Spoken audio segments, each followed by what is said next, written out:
Hey Psych2Goers, welcome back to the channel. We wanted to take a moment and be sure you knew how grateful we were for all your support. Your ongoing support is what helps us make psychology and mental health more accessible to everyone. Now let's continue. Gaslighting is a word that's used a lot in the media these days, but what does gaslighting actually mean? The term originates from the Patrick Hamilton's original 1939 stage play Gaslight, where a husband psychologically manipulates his wife. In the story, the husband attempts to convince his wife that she is insane by manipulating small elements of their environment and insisting that she is mistaken, remembering things incorrectly when she points out the changes he makes. The play's title alludes to how the abusive husband slowly dims the gaslights in their home while pretending nothing has changed in an effort to make his wife doubt her own perceptions. Gaslighting is a form of emotional abuse where someone leads you to question your own reality, memory, or perceptions. So, here are 10 examples of what gaslighting can sound like. As a disclaimer, we want to note that not everyone who says these phrases is automatically a gaslighter. Gaslighting is intentional, and a gaslighter knows exactly what they're saying and what they're doing. 1. What did I do to you? If someone responds to you this way, they may genuinely not know what they have done and are asking you about it. But when it's gaslighting, they are aware they have done something to hurt you and are pretending to play dumb. In defensively posing this question to you, they are denying the impact they had on you and are also forcing you to question it. 2. Everyone around you isn't the problem is you. This is sometimes used as a way to shut down the conversation or dialogue for whatever is happening. This type of language is often referred to as victim blaming, where the gaslighter will make statements that cause you to feel like you are the problem, even when you have fallen victim to something such as bullying or abuse and the situation is outside of your direct control. 3. I'm sorry you feel that way.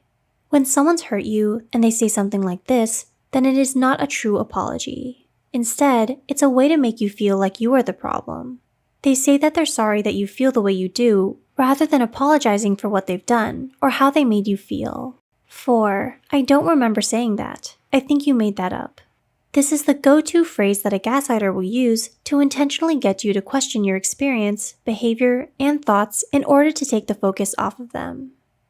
5. It's your anxiety that made me do the things I do. This is a common response when a gaslighter gets called out for their behavior.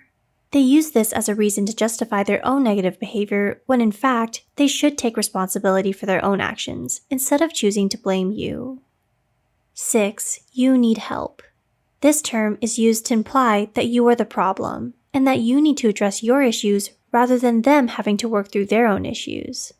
This is a shutdown response to avoid working things through with you. 7. It's your fault. People who gaslight will neglect any responsibility for their actions or for a situation. Instead, they will directly blame others. This can be a repetitive cycle where you may be made to feel like something is your fault, even if it isn't. You may even apologize for things that aren't your fault to make peace with them. 8. You're too emotional. This implies that your characteristics are seen as flaws, and this can make you question your own sense of who you are. 9. It's not a big deal. People who gaslight have a tendency to minimize the impact that something has on you. They may make you feel like you are making a bigger deal out of something when you are within your right to talk about things that are bothering you and express yourself openly. 10. Why are you so defensive all the time? You're attacking me. This is a common phrase used when you challenge a gaslighter. They have a tendency to flip the conversation towards you and make it out like you are the one who is in the wrong. By accusing you of being defensive and that you're attacking them, then they become the victim. Do any of these phrases sound familiar to you? These are only some of the things a gaslighter will say to you. You may have heard these before or even said them yourself, but this does not necessarily mean you have been gaslighted or that you are a gaslighter. Gaslighting is intentional, and a gaslighter knows full well what they are saying and what they are doing.